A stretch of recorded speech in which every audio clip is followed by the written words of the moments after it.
It's Chris McGratty, head of U.S. Bank Research over at KBW. Chris, we spoke a little bit about the broadening out trade with our panel just this past few moments or so. I wonder, the financials are a big part of that story. Is there a macro backdrop that makes sure that the banks are in a healthy place in 2026? Well, thanks for having me back, Dom. Happy holidays. Healthy capital markets are really an underpinning of what's driven a lot of the strength in 2025.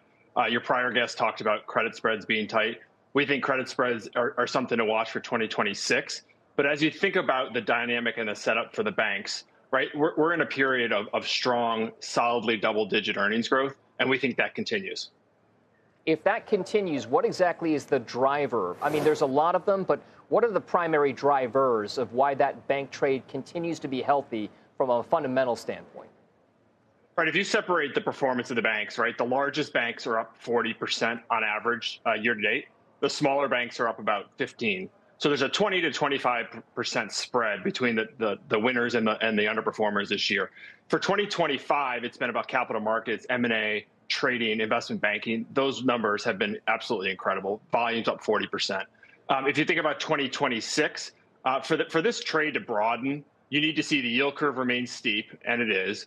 You need to see loan growth return, and you're seeing signs of it. And you need to see earnings supported by benign credit conditions, which for the most part have been a real common denominator in 2025.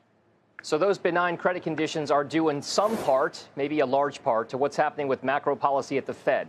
How important is the Federal Reserve backdrop to the health of these banks? Do interest rates need to be in a certain area or range in order for that bank story to continue on its way higher? Right, we're aligned with the Fed. We think there'll probably be one cut in 2026. Whether there's one or two, I don't think it's going to change the earnings dramatically. But you do need to see the yield curve stay steep, and that's what's happened over the course of 2025. We've ended the longest period of inversion, and what you're seeing now is the repricing of the balance sheet. Right, so regardless if the Fed goes once or twice, there's a back book dynamic that's really going to support net interest income. And so you get that with lower funding costs, and that's a good recipe for revenue growth. All right, if that's the case, then what types of financial institutions in your coverage universe fare the best? Are we talking about some of the small, medium-sized regional type banks, the traditional lenders? Are we talking about massive money center banks that also have capital markets operations tied to them? Are we talking straight investment banks? What exactly are the top picks for 2026? For sure. For all of 25 and into 26, we think the bigger banks are the place to be. We've seen the broadening out of the capital markets. They've got scale across their business, whether it's deposits, capital markets, technology spend. The returns are higher and more stable. And we think just because the stocks have worked, we think they can continue to work.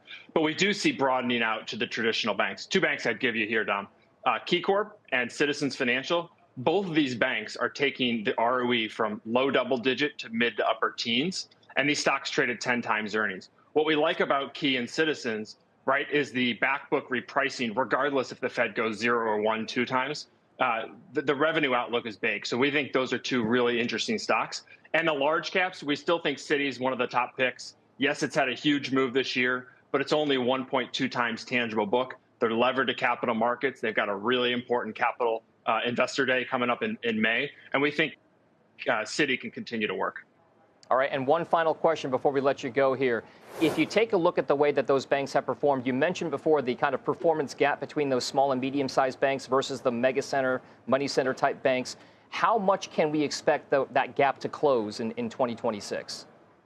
Yeah, it's the number one question we've gotten all year from investors is why would we pay 15 times earnings when we can pay 10 for something smaller and cheaper? We think there's a sprinkle, and you can own both. You know, the banks at 14, 15 times earnings, they're growing earnings at 15 times. So we think that'll continue to work. But if you do want to see this rotation trade unfold in the banks, then there are a lot of banks trading at 9, 10, 11 times, and the ROEs are mid to upper teens. So we can get value across the spectrum.